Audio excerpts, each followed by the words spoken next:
Subscribe or you'll be visited by the toll troll. Anyone do Amazon arbitrage? Basically finding stuff cheap from various sources and selling it expensive on Amazon. I'm looking into it, but it seems to be pretty saturated market. Too many gates, but if you focus on just a few products and buy from eBay, it's possible. I used to do this for a specific brand of electronic, but I got sick of always looking for deals on eBay. It's called drop shipping, and it was quite popular this past decade. Where were you? Why do you think there's so many scam ads for this on YouTube, Twitter, etc.? That's how those people shilling it make money, by getting you to buy their crappy course or invite you to their Discord server. They're not making any money actually doing Amazon arbitrage. Like you noticed, it is an extremely oversaturated market. The only people making money from this are the ones who did it first over a decade ago. You might get lucky and find a product here and there the big established resellers haven't gotten to yet, but it is absolutely not sustainable as a way to make side income or whatever other buzzwords those scammer sillyheads use on their YouTube ads. There are much better uses for your time than this. There used to be significant price differences between eBay and Amazon. However, over the last couple years eBay prices are almost just as high as Amazon. There were dozens of products that I discovered and worked out okay, but my time honestly is better shopping at the Goodwill outlet.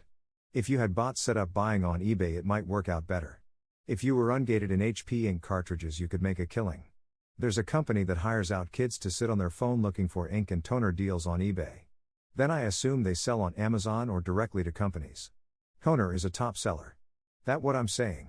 Every once in a while you'll find something that can profitably be flipped, but it is not sustainable as a steady source of income. Even less with bots, honestly. eBay has gotten really good at mitigating sniping bots, so you'll have to either spend lots of time managing the bot yourself or pay someone to do it. Both of which will severely eat into your potential profits.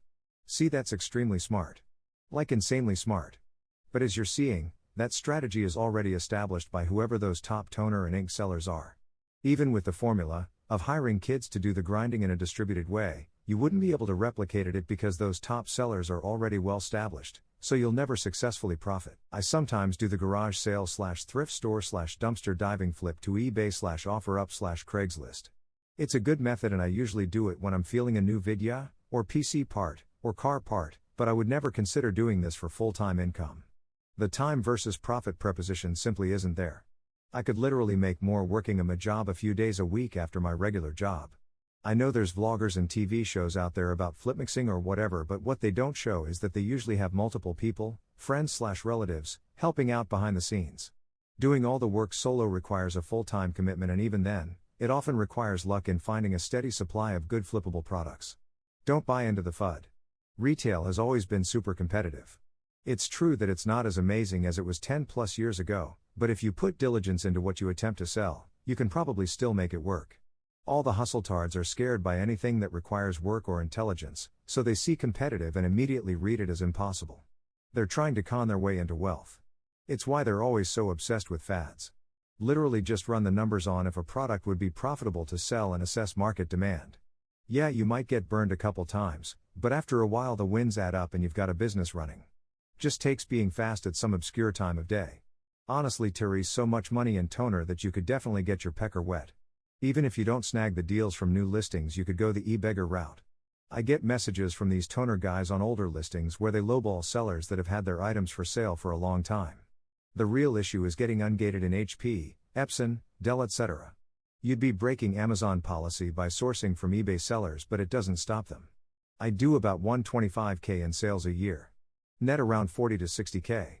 My garage is full of crap and my life is filled with this crap, all day, every day. It's non-stop messages and packing and junk. It's not exactly fun, but it's a good fit for my personality. I'd much rather have a government job. 99% of Amazon is already just reselling or dropshipping AliExpress Chinese stuff. This is virtually every single product. You have to find something very niche or not yet tapped to make it work now. Amazon implemented a policy that you are not allowed to sell products cheaper outside of Amazon. There are plenty of loopholes, but it's why the prices are pretty much the same across the internet now.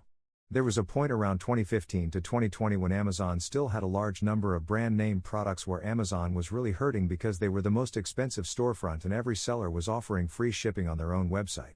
Amazon brought the axe down on that. Also, you need cheap storage in order to succeed. I've got about 800 square feet of storage throughout my house, garage, shed, and it's very challenging.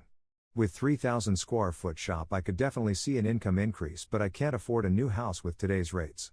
The biggest problem is returns. Customers that are peckerheads exist, and returning completely screws your profit and creates dead stock. I'm afraid of even selling an item for $15 when I bought it for $5 plus $5 shipping and then eating crap when I get it back. But you also have to ask is what your time is worth. There's very real truth in the whole time is money thing. If you can make a more consistent income working a wagey job versus having to constantly assess market demand and triagoning without much success, then your time is much better spent at the wagey job. However, if you hit it good and are profitable in quick time, then go all out. Returns come in waves. Some months I have very little, but I had $1,200 in returns last month, which was like 10% of my sales. It sucked, but I immediately liquidated the returned items to recoup what I could. I had a $300 return on a brand new item because they said it smelled funny, but it just had the new smell. I ate $40 to ship it to them, $40 to ship it back, then sold it for half price since they opened it. Antique dealer here. I sell on eBay as well as other online websites. I've seen the same thing, declining profit margins, happen regarding used video games, and many other collectibles, on eBay, Craigslist, and people fighting in thrift stores. 10 years ago it was much more lucrative as it was far easier to find, and though the prices were cheaper it was still easy to sell. Now there's tons of people, especially after COVID, fighting for any product they can make a small margin on. I knew someone that went to Costco and bought shampoo or something then resold on Amazon, but it was a grind. You are much better finding another side hustle on top of a regular job. Good luck. I sell on eBay. I've looked into Amazon of course, but their fees are just too high, they nickel and dime you for every damn thing. I sell my time to Amazon and they give me a salary. Fits the bill for arbitrage desu. It is possible on Australian Amazon as most of the listings are international. If you go FBA you will with the buy button. Just buy 5k of something small on Temu.